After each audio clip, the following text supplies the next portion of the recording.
Thank you. Now, Sri K. Parasaran.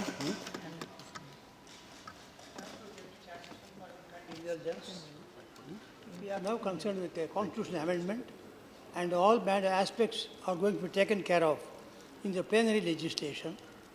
In the first instance, I would like to submit that the definition of service appears to be a little vague. It says services means anything other than goods. There is no link to the GST Act. On the contrary, if you see the pattern of definitions in the Constitution, for instance, agricultural income, it says, as defined for the purposes of enactments relating to Indian Income Tax Act. That will be more appropriate in the present case also. Similarly, for sales tax also, it says tax on the sale or purchase of goods. That link is missing, and in the absence of that link, it may appear to be vague. The second aspect I want to point out is this council, that is a Goods and Services Tax Council, composes of only all the executive, that is union executive cabinet ministers and state. Therefore, they are performing an executive function, or at the maximum, maybe a subordinate legislative function. That would be appropriate if a provision is made, which is absent here, of placing their recommendations before each house of Parliament.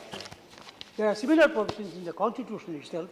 For instance, Article 151, Audit Report of CAG, 281, Recommendations of Finance Commission, 320 related to Public Service Commission, and 323 related to reports of 323 related to report of State Public Service Commission, then National Commission for Scheduled Castes and Scheduled Tribes. Therefore, the safeguard is to place it before each House of Parliament. Already a grievance has been made. Please treat it as finance bill and not as a money bill. Therefore, it is better that both Houses consider the recommendations. One other aspect which is important, which has been stressed also by many honourable members, including Mr. Chidambaram, the cap. It is not as if necessarily the cap has to be made only by the constitutional amendment. The Supreme Court has ruled that in the matter of indirect taxes, the levy has to be seen from both the statute as well as the notification. But all those notifications are also placed before each House of the Parliament. Therefore, it will be sufficient if the provision is made in the plenary legislation. You know, when I was, out of curiosity, I was looking to the etymology of the word tax. The dictionary says tax. The etymology is touch. It's a touch of the sovereign. You don't squeeze, you only touch. This is on the western side. If you go to the Oriental laws, sometimes we talk of Ram Rajya. Valmiki says 1/6 is the tax. He puts a ceiling. I got the text, I don't want to be bored the audience, the honorable members with Sanskrit.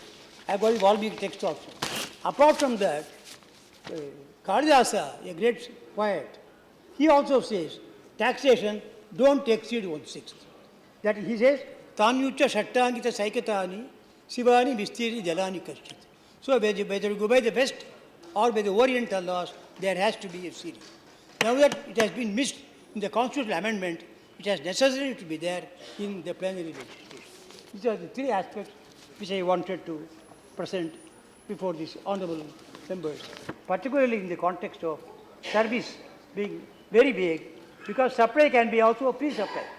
Supposing that somebody's blood group suits somebody another man's blood, he immediately spares his blood. That's also supply, but that is not safe. That for service tax does not come in. Therefore, if the link is there, saying as defined in taxation relating to services, it will be complete. More particularly, there are cases where there are tax goods, there are tax on services, there are tax on the composite things.